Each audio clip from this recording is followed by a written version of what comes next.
விவரம் தெரிஞ்ச குழந்தைங்க ஒரு 3 வயசுலேருந்து ஒரு 6-7 வயசு வரைக்கும் குழந்தைங்களுக்கு இப்போவும் தெரியாது. விதை போட்டு அந்த விதையிலேருந்து செடி வந்து மரமாகி காயாகும், இல்லை கொடியாகும், கொடியிலேருந்து காய் வரும். அந்த விவரம்லாம் எதுவுமே தெரியாது. அந்த செடி எப்படி வளருது, அதுக்கு என்ன செய்யணும், விதை போடணுமா இல்லை கட்டிங் நடணுமா, எதுவுமே தெரியாது குழந்தைங்களுக்கு. சொல்லுங்கள் சார். எதுவுமே தெரியாது அந்த குழந்தைங்களுக்கு. அப்படி இப்போவும் அந்த மாதிரி தான் இருக்காங்க. ஆனால் அது வந்துட்டு நம்ம வீட்டில் ஒரு சின்ன செடி, நம்ம அந்த குழந்தைங்க முன்னாடி ஒரு விதை போட்டு ஒரு சின்ன செடி வளர்ந்துருந்தா இது இப்படி தான் அந்த விதை போட்டு இந்த செடி வளரும்னு அதுங்களுக்கு தெரியும். ஆனால் அந்த இப்போல்லாம் காலையில் எழுந்தது எல்லாம் பிஸியாகிடுறாங்க. வாடகை வீட்டில் இருந்தாலும் சரி, சொந்த வீட்டில் இருந்தாலும் காலையில் எழுந்திரிச்சோன்னா ஸ்கூலுக்கு போகிற குழந்தைங்களாம் அனுப்புறது, சாயங்காலம் வந்து படிக்கிறது, அந்த மாதிரி தான். இப்போது அந்த காலத்துல எல்லாம் வந்து நம்ம தாத்தா பாட்டி கூட உட்காந்து சாப்பிடும்போது, பழம் ஏதாவது சாப்பிடும்போது தாத்தா பாட்டி சொல்லுவாங்க, சாமி இது நல்லா இருக்கா, சாப்பிட்டீங்களா, நல்லா இருக்கா, இருக்கட்டும் சாமி, இந்த தோல் விதை இதெல்லாம் கொண்டு போய் தோலெல்லாம் ஒரு இடத்துல போட்டுருங்க, குருவி பறவை அதெல்லாம் சாப்பிட்டுட்டு போயிடும், இந்த விதையை பத்திரமா கொண்டு போய் ஒரு இடத்துல போடுங்க சாமி, அதில் கொஞ்சம் மண்ணை போட்டு மூடிட்டு வாங்க, அது செடி வந்துடும். இல்லாட்டி உங்களுக்கு முடிஞ்சால் குழி நோண்டி அந்த குழியில் போடுங்க, செடி வந்தால் அப்புறம் அம்மா அப்பா பிரித்து வச்சுருவாங்க அப்படின்வாங்க. ஏன் அவங்க சாப்பிட்டுட்டு போகிறதுக்கா அதில் செடி வரட்டும் மரம் வரட்டும்ன்றாங்க? இல்லை, பின்னாடி வரவங்க சாப்பிட்றதுக்கு தான். அதை அவங்க அந்த குழந்தைங்களுக்கு சொல்லித்தருவாங்க. இதில் செடி வரும், இதில் இதே மாதிரி பழம் வரும், இதே மாதிரி காய் வரும், இதை சாப்பிட்றதுக்காகும், நாமளும் சாப்பிடலாம் அப்படின்னு அவங்க சொல்லி தருவாங்க.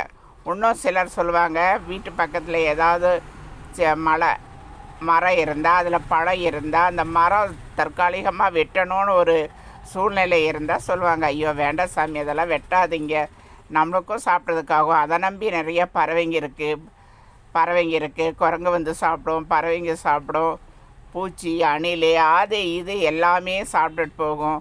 இந்த மாதிரி செடியெல்லாம் வெட்டக்கூடாது, இந்த மாதிரி மரத்தையெல்லாம் வெட்டக்கூடாது, பால் மரத்தையெல்லாம் வெட்டக்கூடாதுன்னு பெரியவங்க சொல்லுவாங்க. ஏன் அப்படி சொன்னாங்க, எதுக்காக அப்படி சொன்னாங்கன்னா, அதுலேயும் அந்த மரத்தை நம்பி 4 ஜீவன் இருக்கும், அது நமக்கும் யூஸ் ஆகும்.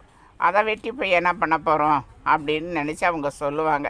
அந்த மாதிரி பொத்தி ஒவ்வொரு மரத்தையோ ஒவ்வொரு செடியோ அவங்க வளர்த்தி, அதேமாரி அதில் கிடைக்கிற விதையை எடுத்து பத்திரப்படுத்தியோ அவங்களால முடிஞ்சால் விதை போடுவாங்க. அதேமாதிரி வீட்டுக்கு யாராவது தெரிஞ்சவங்க வந்தால் சொல்லுவாங்க, சாமி கொஞ்சம் விதையை எடுத்து வச்சுருக்கிறேன், உங்கள் வீட்டில் இடம் இருந்தால் இதை கொண்டு போய் போடுங்க, இதில் இந்த காய் வரும், இந்த பழம் வரும், இந்த கீரை வரும் அப்படின்னு சொல்லுவாங்க. ஏன் அந்த மனசு அவங்களுக்கு அதை தூக்கி குப்பையில் போடணுங்கிற மனசே இருக்காது. நம்ம சாப்பிட்டதை மற்றவங்களும் சாப்பிடட்டும் அப்படின்னு சொல்லி கொடுப்பாங்க. இப்போ அந்த காலத்துலலாம் சொல்லுவாங்க, யாராவது வீட்டில் ஒரு அதிசயமான ஒரு கீரையோ பழமோ ஏதோ ஒன்று ஒரு பூவோ வந்திருந்தால் வீட்டுக்கு போகிறவங்க கேட்பாங்க, இது எங்கேருந்து கொண்டு வந்தீங்க, இந்த நல்லா இருக்குது அப்படின்னு கேட்டால் அவங்க சொல்லுவாங்க, இந்த இடத்துக்கு நாங்கள் போயிருந்தோம், அப்போ அந்த வீட்டிலேருந்து கொடுத்தாங்க அப்படின்னு சொல்லுவாங்க. அந்த மாதிரி நல்ல மனசாக அவங்க வந்து கொடுப்பாங்க அந்த காலத்தில். இதை கொண்டு போய் போடுங்க, அதை கொண்டு போய் போடுங்க அப்படின்னு சொல்லி கொடுப்பாங்க. இப்போ அந்த மாதிரி எல்லாம் தான் அந்த காலத்துலேருந்து செடியெல்லாம் வந்து வீட்டுக்கு வீடு எல்லாருமே வாங்கிட்டு வந்து போடுவாங்க. இப்போ அதிக விதை இருந்தால் தூக்கி போட மாட்டாங்க, இல்லாதவங்களுக்கு கூப்பிட்டு கொடுப்பாங்க, 2 விதை போடுங்கம்மா, நம்ம வீட்டிலேருந்து வாங்கிட்டு வந்து போடுங்க, 2 சும்மா தானே பூமி கிடக்குது, 2 காய் வரட்டும் அப்படின்னு சொல்லுவாங்க. அந்த மாதிரி இப்போ இருக்க குழந்தைங்களுக்கு அதே மாதிரி இந்த விதை போட்டால் இந்த காய் வரும், இந்த இது போட்டால் இப்படி தான் செடி வளரும், இப்படி தான் மண்ணை வீட்டு முன்னாடி கிளறி விட்டு அதில் ஒரு விதை போட்டால் அடுத்த நாள் ஒரு 2-3 நாள் ஆன உடனே அந்த விதை முளைப்பு வர்றதை அதுங்க பார்க்கணும், அப்புறம் செடி வர்றதை பார்க்கணும், பூ வர்ற செடியில் பூ பார்க்கணும், அந்த செடி கொடிச்சு